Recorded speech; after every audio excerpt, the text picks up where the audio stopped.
Welcome to the MFR Coaches Podcast, where we talk about how you can create a six-figure MFR practice. I'm your host, Heather Hammell. Not only have I been practicing MFR for 11 years, I'm also a life and business coach, especially for MFR therapists. My goal is for you to understand how to get fully booked, how to talk to your clients, and how to make sure they understand what's possible for them with MFR treatment. I'm here to help you stop under-earning, overworking, and burning out. I'll lend support so you can create the MFR practice you've always wanted. Learn how you can do it too, even if you live in a tiny town, and even if you're just starting out, and even if you've ran your practice for years. Let's go.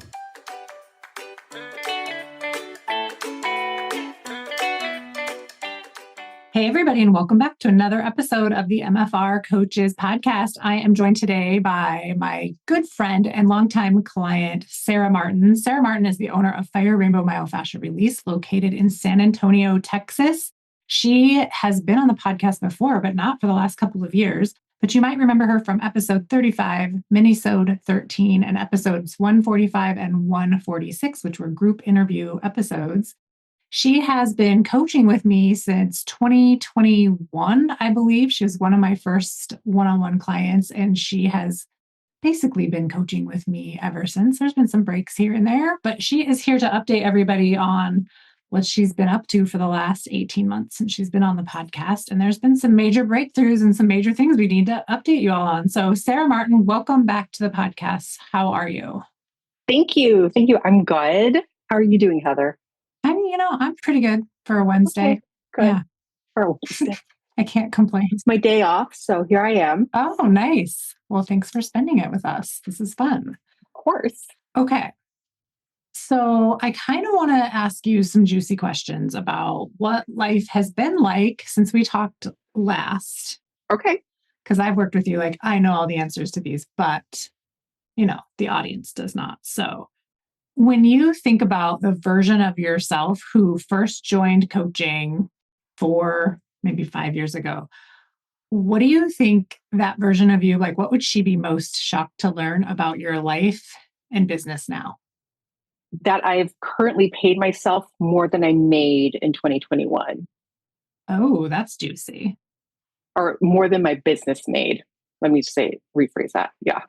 Okay. So you paid yourself this year, we're just at the beginning of October when we're talking, more between January and October than you made in an entire year in your business. Correct. That's awesome. In 2021. Yeah. Okay. What else? Well, if anybody has listened all the way back, you've heard that I had a hard time going to the DMV updates. I can go to the DMV very easily now. My socializing in government buildings is okay. You've really expanded your capacity. I've expanded that capacity for sure. That's hilarious. What part of your growth would you say you're the most proud of? Maybe even something that no one else can see. I think pausing, I just paused, so I can kind of collect my thoughts and allow myself to think and bring that information back into my brain. Because I tend to, when I'm asked a question, my brain kind of freezes. Mm-hmm. Yeah. And so being able to do that and not feel awkward about it and not make it weird, because I just decided it's not a weird thing to do. And that helps in working with clients. So that just means I also slow down that conversation. I really have slowed down because I have also a tendency to get excited about working with a new client or even my current clients. And I'm oh, it's so exciting. And so I ramp up. So just working on that slowing down, and nobody really sees that. I'm the only one that's really aware of it. Right. So I recognize that. So that's really a nice thing to experience. That's awesome. And it's also something I have control over. Because you have so much awareness around it. Mm-hmm.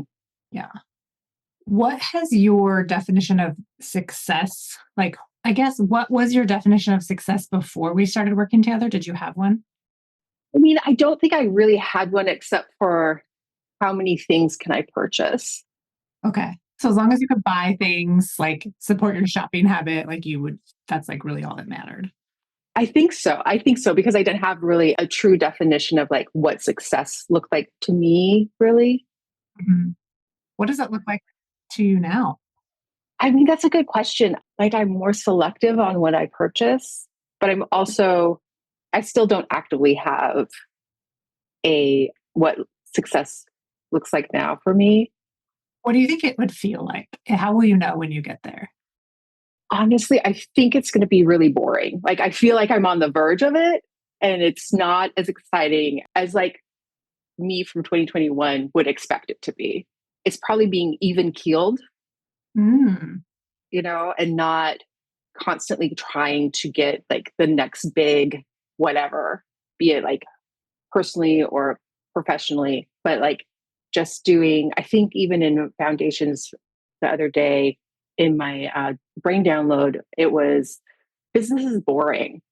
And that's like starting to understand what that looks like. It's getting everything done and consistency in the business, which I'm still working on. I have not 100%. Like, I catch myself going through and like, well, I did it last month and let me just have a break. Like, I just want to have a break from it. And then I catch myself like, I don't have that consistency going. So I'll miss like a week and I'm like, what's going on with my numbers? And there's a dip, but it's shorter and shorter. Yeah. I think you have much more, like you've collapsed the time in your awareness gaps. Like you have much more awareness of like, oh, okay, like maybe my business feels quote unquote boring, but am I bored or am I missing something? Am I avoiding? Because like all of those things can like masquerade as boredom. Yes. Right. And then it looks like, oh, I'm going to go buy something in my business to escape the boredom, or I'm going to buy something in my personal life that wasn't planned because I have access to more money and I'm bored. Right. Which is, it's like a whole nother level to do. And I don't know that we ever like fully quit doing things like that, or even if that's the goal. But I think just having awareness and being like, okay, this is what I do on Mondays. This is what I do on Tuesdays. This is what I do on Wednesdays. This is what I do on Thursdays. This is what I do on Fridays for my business.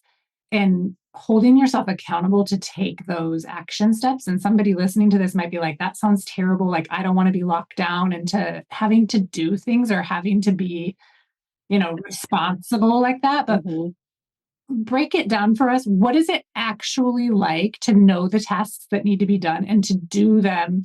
I don't think you're not consistent. I think you are more consistent, but like, it's not about consistency. It's about executing what needs to be done when it needs to be done, even when you don't feel like doing it. What has that been like for you? So Tuesday is my admin day because I have foundations and I have beyond 100K on Tuesdays. But so before that, I can get my admin done and then I have clients afterwards. So I'm in the office really all day, but I'm able to get those things accomplished and then I don't have to think about them. That's the thing is like, instead of like, oh, I'll get it done on Wednesday or I'll do it after work. What I found is I just want to come home and sit on the sofa and like hang out with my dog and watch television. That's what I want to do when I come home. Like, I know that 5 o'clock, that's, I have some clients like, do you do anything? Like, do you have any later appointments? I'm like, you don't want me to treat you after 5 p.m. because I am done. I'm in my sofa era. I know. Yeah. I'm like, I need to eat a meal and then sit down. Like, that's where I'm at. Yeah. But I think that's so good to know, right? Because when we first started working together, what were your hours? When did you work? Gosh, I'm pretty sure they were crazy all over the place. I think I had 20 hours available. Mhm. I feel like it was nights and weekends and just kind of like whenever someone wanted an appointment. It was kind of open like that. I know that I didn't work, like I didn't have Sundays because I'm so like adamant about like I get to sleep in on Sunday. Mm-hmm. Mm-hmm. But now it's shifted because of course things have shifted in my business and I get to like move along with it. I get to make decisions about that. So like this year it's changed because Beyond 100K is on Tuesdays at noon. And so I just decided to cut my admin day in half. So I really can focus on that like in the mornings and then see clients in the afternoon. And then I get to have decide about if I want to see clients on Saturdays or not. Yeah. And then also like I've decided to add Saturdays because the chicken is gone. So Tell people what that is because they don't know. Well, if you've listened to the past, I talked about the chicken. The chicken is the Toyota Prius I drove for 7 years. She was over 200,000 miles on her. She was doing great. And then she just got a little tired, and there was an investment of about $4,000 that she was needing. And I just wasn't willing to invest it any longer. So I got a new vehicle, a new to me vehicle. It's a 2017 Kia Soul. She is super cute. She's just adorable and I love her. She's cute as a button. And because I now have a car payment, I've decided to add a few more appointments on Saturdays because I want to get that car paid off. Yeah. But are you actually seeing more people than you plan to see by adding that in? Or you actually physically added in extra days? No, I did actually add in more hours. So I am seeing more people, but it's a short-term decision. And I also am being super aware of that I am taking some Saturdays off. So I have a full weekend and then some Tuesdays off. So I do have 2 days off over the course of the month. Like I do take weekends or 2 days. If we're looking at 2 days, I have those weekends. Okay, perfect. So you got a new car. What are your thoughts about being able to be in a position where you can have a car payment and get a car? It's wild. I mean, again, 2021, Sarah would never have thought that was possible. I think we talked about it because you had some concerns about my vehicle. Yeah. I mean, you've been needing a new vehicle since I met you. Right. And I was like, oh, no, I'm never going to do that. Or it's not time. I think there was no visible path to being able to afford it at the time. Right. Financially, yes, exactly. Yeah. I mean, if we're just plain about it, it's like sometimes you can't afford what you can't afford, right? Mm-hmm. Okay. Let's get into kind of the nitty gritty of, you've been in the mastermind now for, I think since I started it. So you've been in it for 4 rounds. Yes.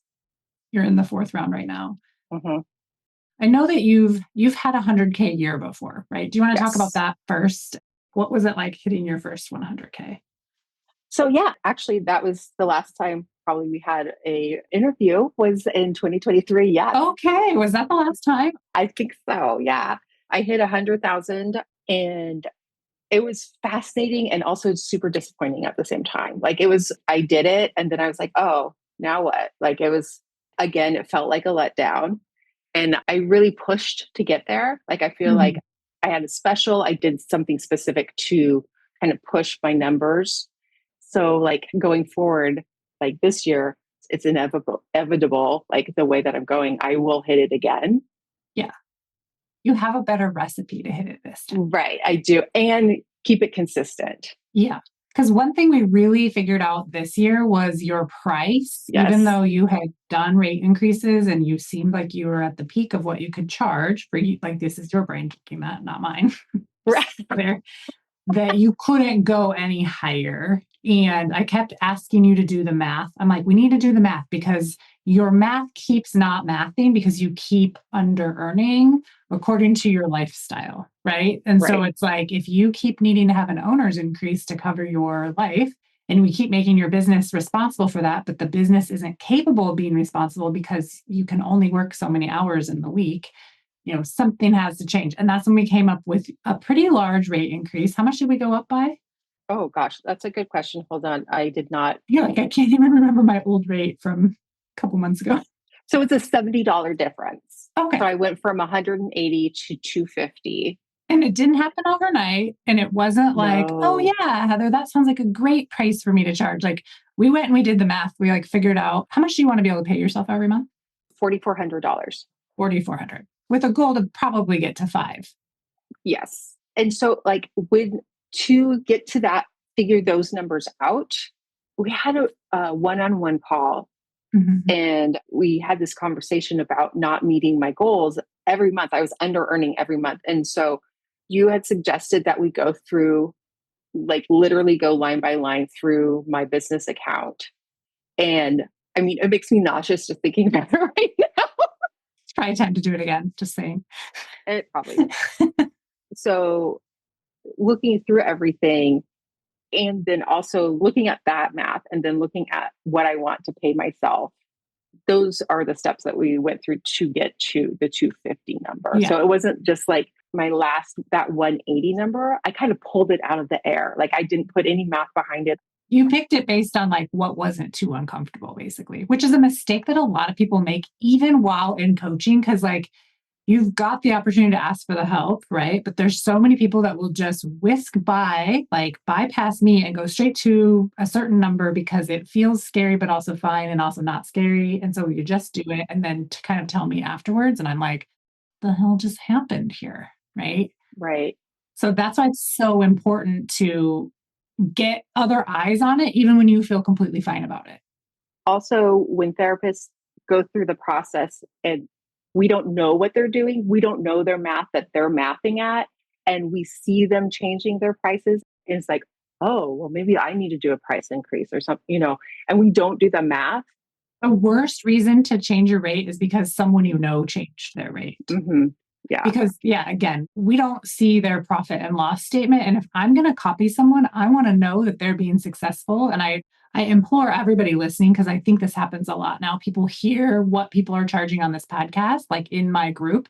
And then they just are like, well, I'll just go do that too, without any of the reasoning or logic behind it. And so you either never get fully booked at that rate because you don't know how to sell at it, or you raise your rate, but you still have the same problem because you didn't do that.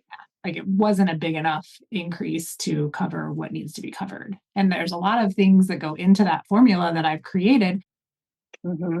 So we've come to the conclusion that the rate raise is $250. I feel like I'm going to throw up while we're talking about it. Yeah. You were mad. I mean, yeah, it was actually during a 100K call, like in the midst of it, like listening to the call, I went through and I just changed the price on my website. Like that's all I did. I hadn't sent out an email yet. I just changed it. It was on a Tuesday. It was like any other day, just changed the rate. And the part that helped me the most was doing those thought downloads and to help calm my nervous system. Yeah. And taking that action where you did it while like not totally on board. And then you did the work to catch up with the fact that it had already been changed. Yes. Yeah. It's kind of like I did it in a way where I felt like I was out of control. Like I had no control over it. I just did it. And then I helped myself get caught up to, I'm in full control of that price, which I've always was. Yeah. I love how now, like you didn't even actually like recall what the other rate was. Yeah.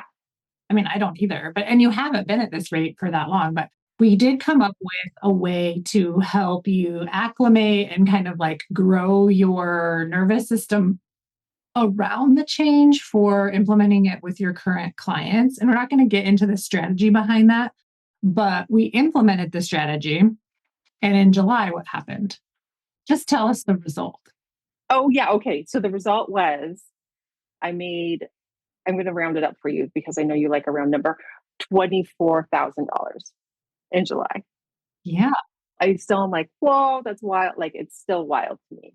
Mm-hmm. Yeah. And then did you still make money in August and September?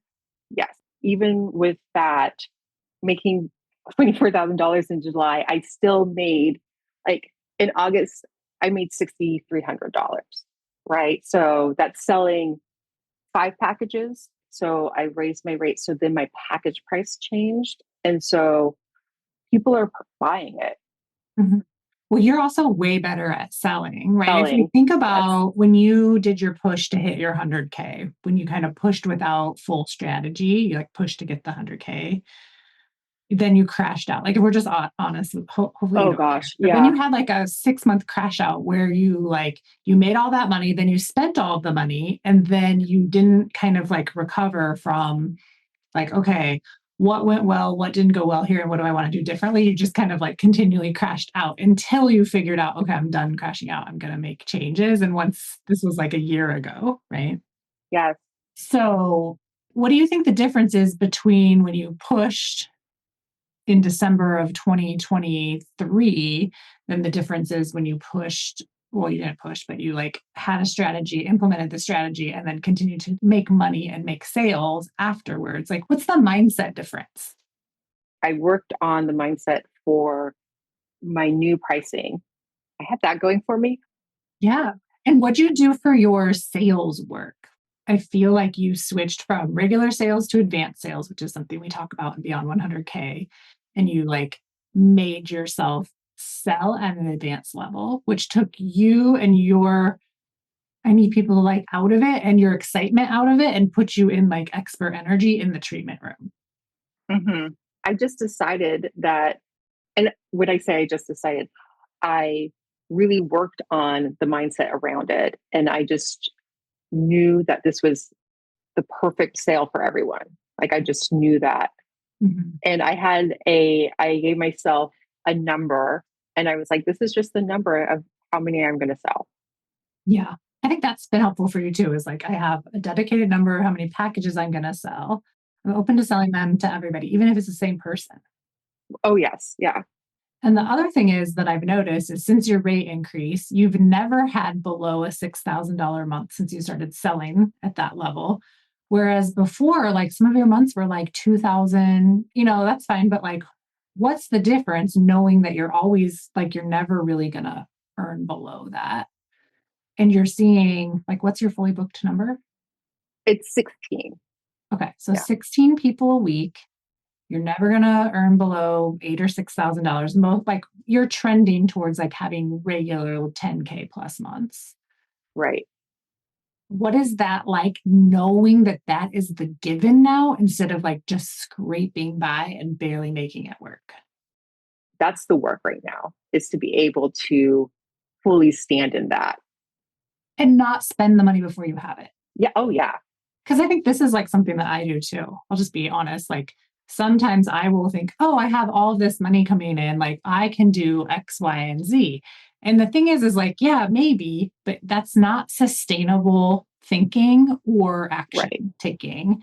And if your goal is to have your working capital full and your checking account full and your investment account full, you have to act like the person that wants that as a result.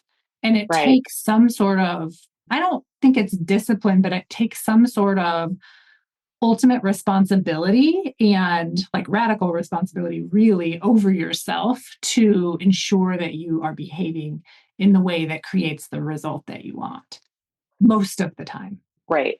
And also getting to my number goals, like you said, like what filling that working capital, filling that tax account, filling your business account.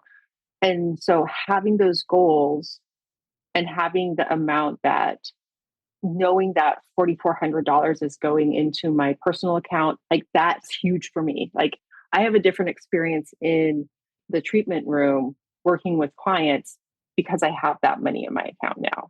Yeah. You show up as a different person when all your needs are being met. Right. I think people maybe have a hard time understanding that or like putting themselves there, but like, how do you show up when you're well rested, well fed? You have access to all of the things you need to keep your body going, whether that's, well, for gals like us, hormone replacement, myofascial release, spa days, like access to that, like getting your hair done. Like you like to go to what was that thing you were doing? The sauna. The infrared sauna. Yeah. For everybody listening, like I really want you to think about how do you show up to treat your patients when in your personal life you are taking such excellent care of yourself because you can afford to do it, quite frankly. All right. It's totally different. It is different. There's such an ease of walking into the office. I feel like all I have to do is show up because I've done everything. Because you're doing all the prep work. Yeah. It's like being a prepper. You're prepping everything. Mm-hmm.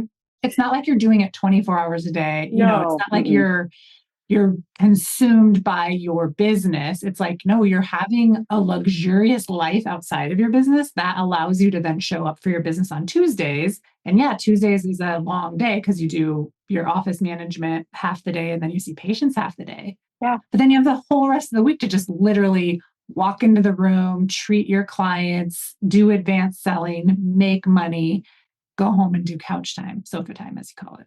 Exactly. Yeah. Which sounds great. I am liking it. Yeah. Okay. So how would you say your relationship with money, safety, and self-trust has like evolved along this journey? I mean, I love the questions you're asking. again, going back, like now that I am able to pay myself more than just a living wage, like more than just a barely living wage. I don't think you were paying yourself a living wage before. No, You were just used to living like that. You had accepted over time, like, this is just how it is. because also I didn't know a difference.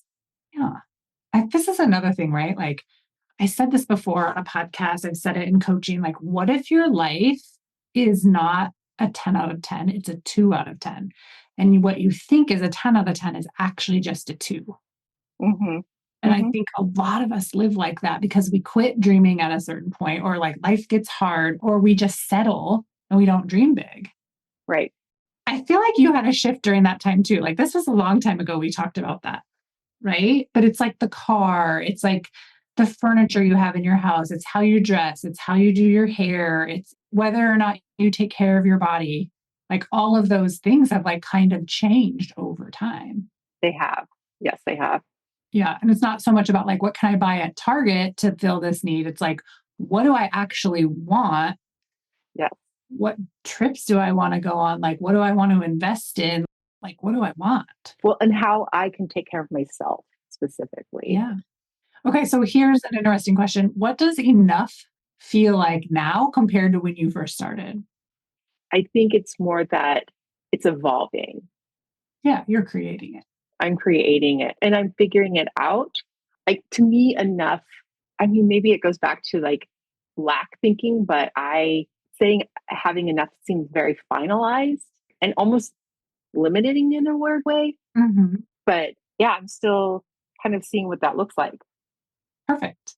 I think that's a great answer, right? It's like, and maybe enough isn't the goal. Maybe it's like having more than enough. Right. And you just don't even know what that, like, I don't really know what more than enough feels like, because I feel like every time I level up, I settle into it so quickly, like it's not enough again. Yeah, it's short lived. Mm-hmm. I was just thinking that in the car today. I remember when, okay, so let's go on a side quest. So Yeah. I remember when I had just had Theron. So Joey was 2, Theron was a baby. Abe was very, very, very disabled. Like, I got pregnant with Joey, with Theron, like miraculously. I'm not going to paint you guys a picture, but Abe had just had back surgery. Like, he was really non-functional. I don't know how I got pregnant because I really needed like interventions to get pregnant the first time. Anyway, too much information, but he was getting boarded out of the military and we didn't know what we were going to do because we still had lots and lots of medical school debt. I wasn't working because I'm like nursing a baby and taking care of a toddler and a husband. And, just on a whim, Abe got this training in becoming a medical review officer. And while he had pneumonia and while he could barely walk, like he's doing these things just to try to like have some sort of job. He was going to start his own company. And then on a whim, someone was like, hey, you should apply for this job with this company that does this. And he got it. And they were like, we're going to pay you $100,000 and you get to work from home. And I was like, $100,000 was like $1 million. And now I've made that sometimes in a month, which is wild. Yeah. Right. I mean, I don't do that every month, right? This is like a once in a while type of thing. But I was just thinking about that in the car today when I was driving home. I was thinking about like talking to you today, and that came up, and how important that money seemed at the time and how it was like $1 million to me. And I will be like forever grateful for being able to retain the feeling in my body that felt like. Mm-hmm. And I still feel like that every time I get a sale.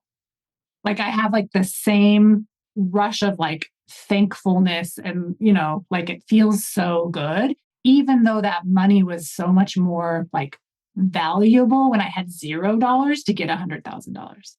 Okay. So side quest. But I do think that when we make $100,000 in our business, it's exciting when it happens, but then it's almost like, oh shit, now I'm going to have to maintain this. And if you did something out of the normal to get it, Mm-hmm. it feels really hard to recreate. It can, right? And so that goes back to really understanding your facts and data so that you never have to push. And sometimes it just takes a long time for that to settle in, that you don't have to struggle in order to make it happen. And I think for you, it took like creating it and then having some failure and then creating it again and having some failure and like setbacks, which is all failure is, Yeah.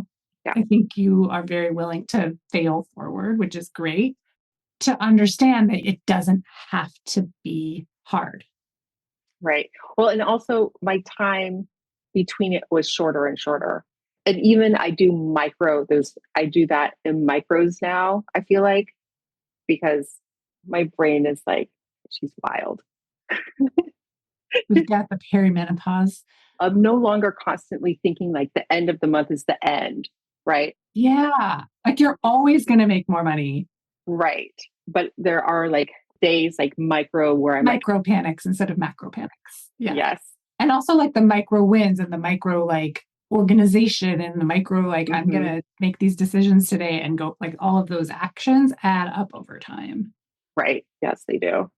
I think like some of the biggest growth I've seen is just like the amount of calm action you're able to take, and also the ability to hear what I tell you. And if it makes you spin out, say like you just say like, this is making me spin out, but you manage your spin out and then you go forward. Right. Like you have the radical responsibility. You're not waiting for someone to rescue you. You're not waiting for me to tell you what to do. Like there's so much less waiting. Yeah, there is a lot less waiting, because whatever that voice is in the back of my head is like, could someone else just take care of this? I mean, she shows up still. It's not like that voice has disappeared, but even a slight clarity of something, I'm like, okay, let's do this. If I do the steps, I can get to the next place, then I'm willing to do it. And it just becomes faster and easier for me. Yeah, that's really exciting. I think too, like this $24,000 month, then into month where you were in the positive, and then into another month where you were in the positive, like you kept maintaining and maintaining. And now all you have to do is basically continue to sell and be fully booked for the rest of the year to hit 100K. You don't have to do some big push to hit it, which is kind of wild. Yeah. Because you're already at 75K for the year at the beginning of October. Mm-hmm. And the difference this year is that you've paid yourself more than ever. Oh my gosh. Yes. Paid yourself more than ever. Plus you have all of your accounts are full. So like you've already pre-saved for taxes. So you aren't going to be scrambling to pay your taxes. That's right. What's that feel like? It's good. Like, because I also now am like contacting my tax preparer, at the midpoint, and I'm like estimating what my taxes might be. And they got back to me. I'm like, really? Mm-hmm. That's it? Like it's a great number this year. Yeah. Yeah. And so I'm just like, okay, I'm working with that. So it also gives me some information about if I can take any of those funds out of that account.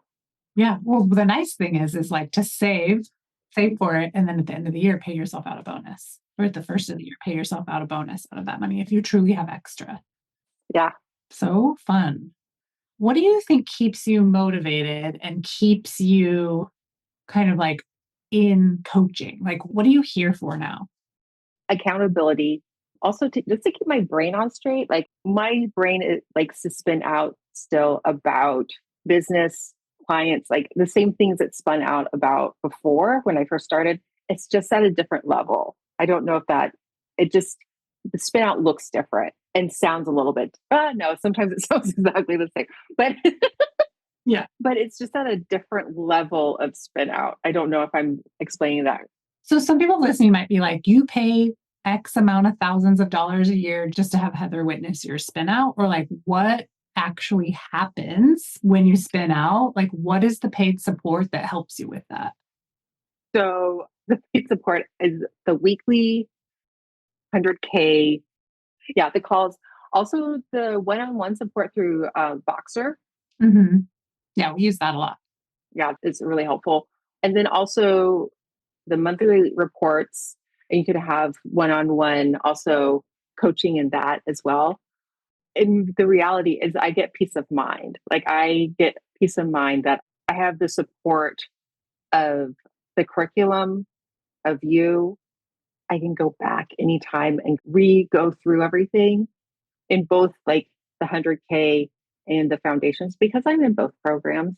Yeah. Because I like all the assistance, because it's also helpful to listen to people that if I'm not getting coached, everybody else who is getting coached, I've either been there. I'm like, oh yeah, I've been there. That makes sense to me. And it's always different because everybody's thoughts about that experience are different. And so the way that you talk to different people is the outcome might be different than the outcome it was for me. Yeah. And it might land differently for you hearing someone get coached through the same problem you had before. You might be like, oh, this is how I'm going to handle it next time. This is how I'm going to like reframe it next time this happens to me. Exactly. Yeah. Okay. So you think like the accountability and the support, I wonder too, like, is it just knowing that whatever problem comes up, like you have a team to solve it with you? Like you're fully capable of solving things on your own, but you're Right. never going to have to be alone in your business. That can feel, our businesses can feel very, very lonely. Well, yeah. Mm-hmm. So it's like you get a team, a business Right. team around you, in the form of me, the other people in the program, the curriculum, the replays, like all of that stuff, so that you're never truly alone. Yes. Well, and also like I work in an office with other massage therapists and they do massage. So I rent a space. And I feel like I am so fully supported in my business and I talk to them and they're all just doing a thing. I listen to these therapists and they're just out here in the wild doing stuff. I'm like, how's that working out for you? Yeah. They just don't know what they don't know. It's like how I was before I became a coach. And then I was like, holy shit, every MFR therapist needs this. Like, I cannot unlearn this and I must share with everyone. I'm so glad you did.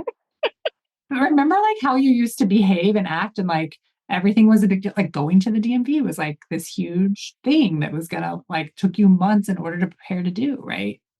So time consuming. Mm-hmm. And all the chatter that went along with it in the brain, like Yeah. with no peace. Right. Oh, you know what else you've changed? Like you've even, I don't know if you want me to say this or not, but like you've even changed your like relationship with your family, your relationship with your boyfriend, like to experience it in the way that you want to. Right. Yeah. My communication is different. Like you're just not such a passive passenger in your life now. Right. Yeah. Like you're driving. I am driving. It's a new car. Yeah. It was a much more like a backseat driver in my own life. Yeah. Yeah. Like, that shouldn't be happening, but am I going to say anything about it? Right. But now you do. It's like your tolerance for like not having things turn out how you want them is like so much lower. Yeah. Yeah.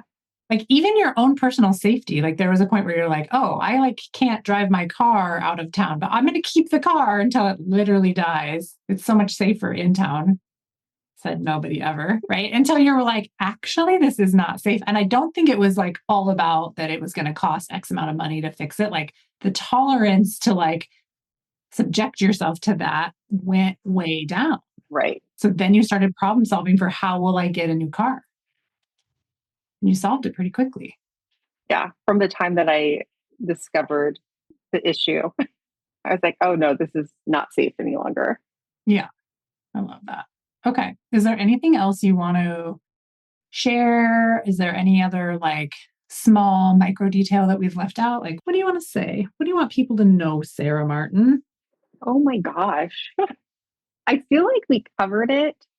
I know like this might not be such a big deal to everybody else, but like in 2021, I'm going back to this. Let's go back. Let's go all the way back.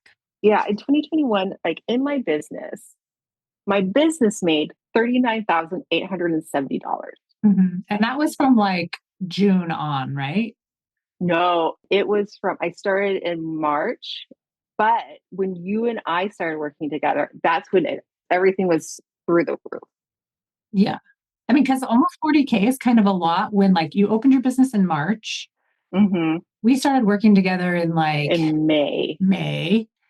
40K from May to December is kind of a lot, actually, when you were like charging $80 an hour or whatever it was, some ridiculous. You immediately were like, no, that's not what you immediately changed the price. Mm-hmm. I had to. I'm pretty sure we did. Yeah.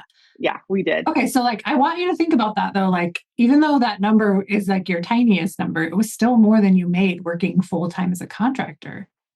Correct. Yeah. It was pretty badass. Okay. What else? What other numbers do you have so we can reminisce? So then like going into my personal income, I'm just going to say what it is because like what I've paid myself up to this point is Okay. $48,000 this year. That's not what my business made. That's literally what I put into my own like I've paid myself. Yeah. And it's going to be even more.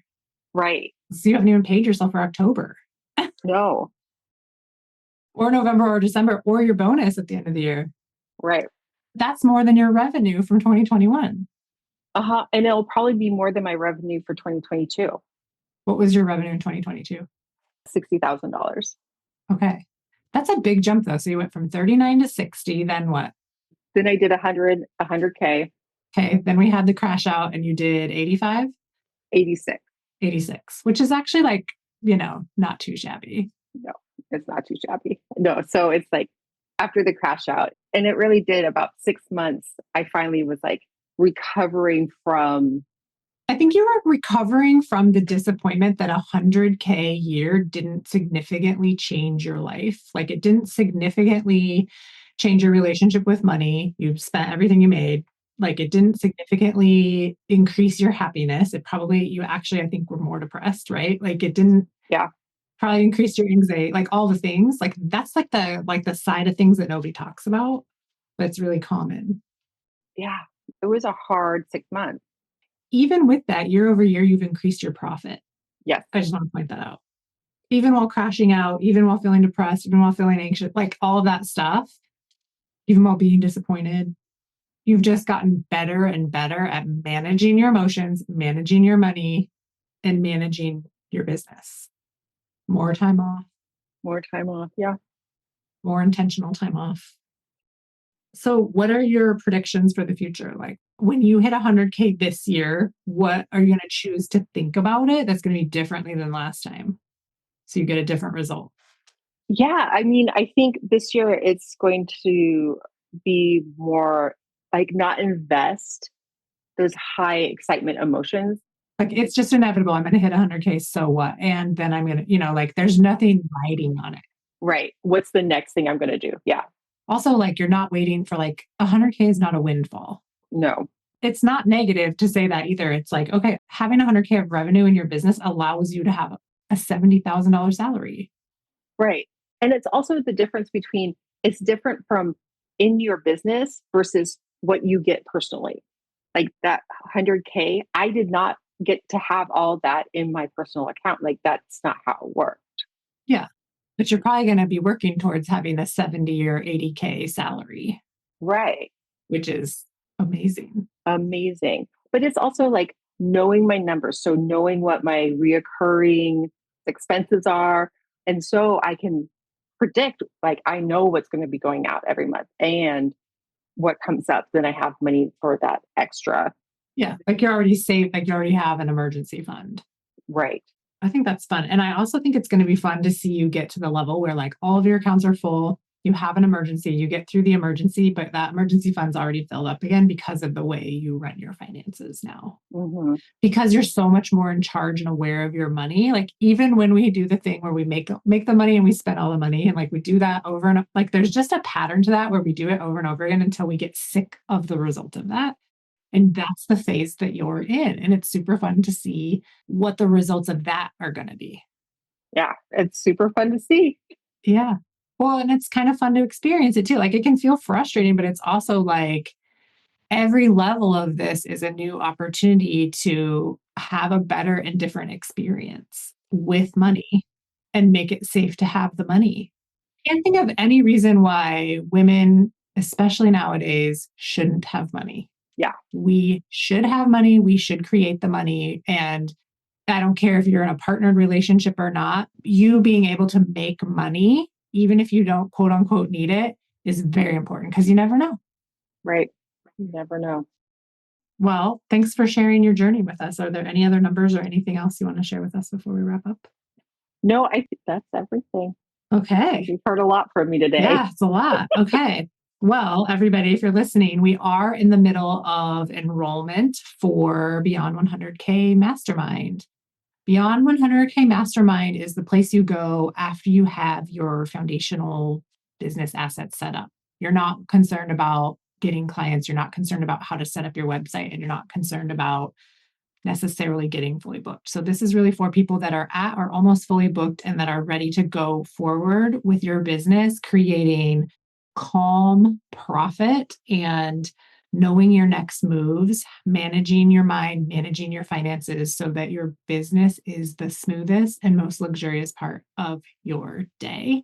And if that's you, I encourage you to click on the link here, click on the links in the emails that are going out, and join us. It's very simple to join. You just go to the link and decide you're joining us, and we welcome you in. And we are going to start in January, but when you enroll now, I believe it's November 2nd through the 12th. The dates might be wrong because I'm not looking right now. I'm winging it. You get instant access to the program and all of the replays from the last round. So you can have an extra 8 weeks getting oriented before we even begin, which is super exciting. So we'll see you on the other side of that. If you are not interested in Beyond 100K, Foundations is open, and this is the final month to get into Foundations for $3,000. The price will be going up significantly December 1st. So if you've been on the fence and you want to get in at that $3,000 rate, now is the time to make that decision. All right. Thanks everybody for listening to the podcast. I'll see you next week, or I'll talk to you next week. Why do I always say see ya? I don't know. Anyway, I'll see you next week. Another episode of the MFR Coaches Podcast. Bye for now. Thanks for listening to the MFR Coaches Podcast. If you're ready to grow your myofascial release practice, make sure to sign up for my next free training. These live webinars are designed to help you take real steps towards building a fully booked, profitable business. You can save your seat and find the latest dates at themfrcoach.com/webinar. And if you're looking for more support, the Foundations program is now open year-round. Inside, you'll get coaching, tools, and community to help you get fully booked and stay that way without burning out. One last thing before you go. My brand new book, Your MFR Practice Starts Here, is now available. It's a must-read for any MFR therapist who wants to build a business that actually works. You can grab your copy on Amazon and get your companion guide by going to themfrcoach.com/book. Start implementing right away. I'll see you in the next episode.